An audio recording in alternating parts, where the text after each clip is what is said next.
झारखंड विधानसभा के मॉनसून सत्र के दूसरे दिन जहां पर सत्ता पक्ष और विपक्ष के विधायकों में मणिपुर की घटना को लेकर वही झारखंड में लॉ एंड ऑर्डर को लेकर नोकझोंक हुआ और सदन को स्थगित कर दिया गया।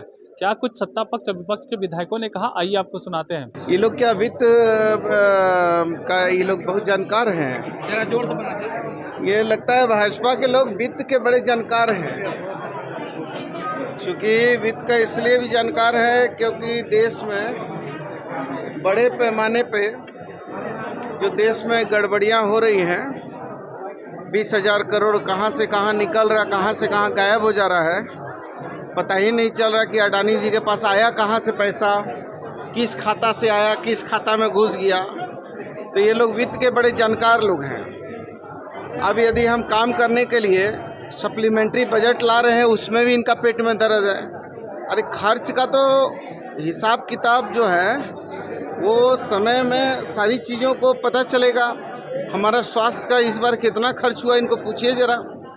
तो खर्च करें तो दिक्कत, नहीं करें तो दिक्कत। अनुपूरक बजट लाया गया है राज्य के चौमुखी विकास के लिए और लगातार ये प्रयास हो रहे हैं कि राज्य में कहीं वित्तीय संकट नहीं हो और राज्य की सभी व्यवस्थाएं चाक चौबंद रहें। तो धरना बैठा हुआ है, धरना बैठे हुए हैं। क्या है?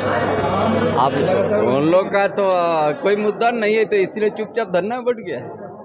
मुद्दा रहना चाहिए तभी ना हल कुछ बोलेगा। लॉ एंड ऑर्डर स्थिति, लॉ एंड ऑर्डर की बात करें यहाँ पर। अरे ऐसे ही बोलने से कहीं है, कहाँ लॉ एंड ऑर्डर कहाँ खराब है?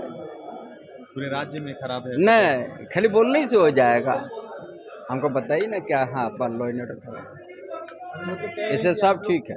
सदन चलाना नहीं चाहते, अभी वक्त था, लेकिन उसके बाद नहीं, तो धरना बैठ गया तो क्या कीजिएगा। कोई मुद्दा नहीं है, मुद्दा भी नहीं। राज्य हित में, किसानों के हित में, मजदूरों के हित में, विकास के लिए हमें पूरा जरूरी है। माननीय हमारे वित्त मंत्री महोदय ने जो पेश किया है, सराहनीय काम किया है और हम लोग 31 मार्च के अंदर उसको खर्च भी करेंगे और धरातल में दिखाई भी देंगे। भाजपा का कहना है कि केंद्र से जो केंद्रांश मिलता है उसको आप लोग खर्च नहीं कर पाते हैं, या फिर आप लोग एक प्लान बनाते चल रहे हैं कि केंद्र की योजनाओं को धरातल पे लागू नहीं। देखिए, भाजपा के लोग बोलते हैं लेकिन देते नहीं हैं। कौन कहाँ पैसा उनका जो खर्च नहीं हो रहा है। तो जहाँ जहाँ गैर भाजपा सरकारें हैं वहाँ वहाँ भेदभाव होती है और वहाँ पैसा नहीं मिलता है। इस समय तो हम लोग खर्च करते हैं। आप लोग आज जिस तरह से प्रदर्शन कर रहे थे, बीजेपी के लोग वेल में चले आए, फिर धरना पे बैठ गए।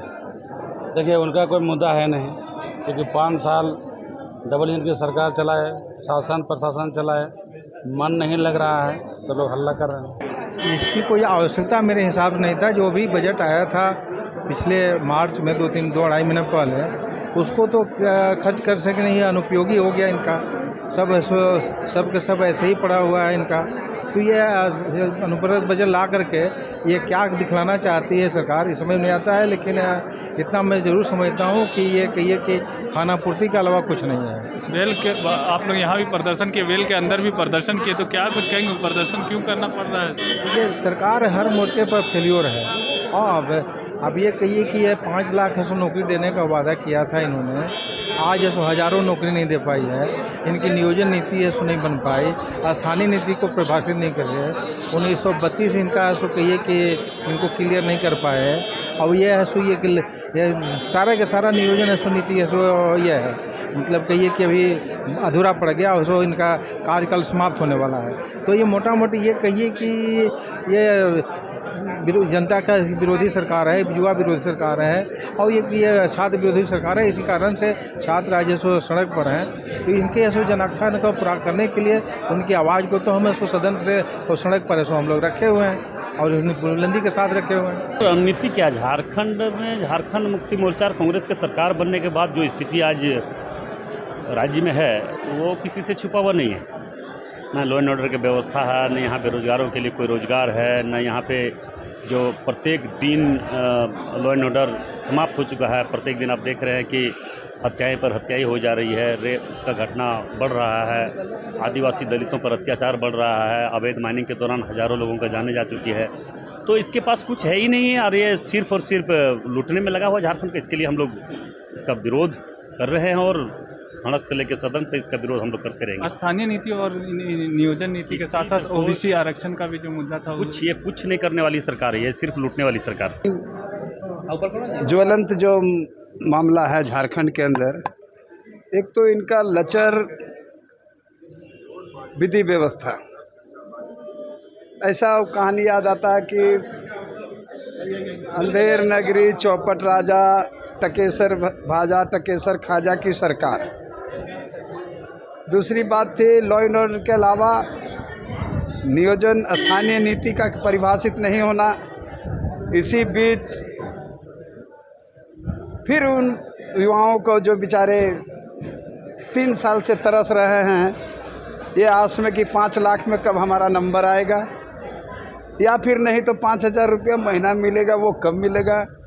इन सब बातों को लेकर सदन में, साथ ही साथ हमारे विधानसभा क्षेत्र में 29 तारीख को एक आदिवासी महिला उर्मिला तिर्की को खिलाड़ी थाना का ड्राइवर उसको इलाज कराने, कुत्ता काटने के बहाने से इलाज कराने बुड़मू ले जाता है अस्पताल, और उसके साथ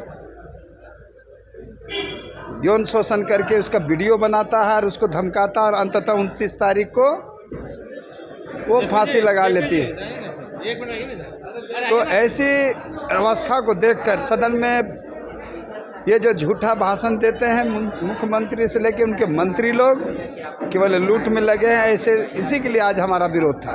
विपक्ष के विधायक तो पूरी तरह से राजनीति कर रहे हैं। किस मुद्दे को जिस मुद्दे को लेके ये लोग हल्ला कर रहे हैं, लोकसभा में तो लोकसभा अध्यक्ष और नेता सदन वो कह रहे हैं कि आइए चर्चा करिए सदन में, तो ये तो लोकसभा में चर्चा करने का विषय है। लोग को चर्चा करने से भागना चाह रहे हैं, सदन में क्यों नहीं चर्चा करते हैं? सदन में चर्चा करना चाहिए।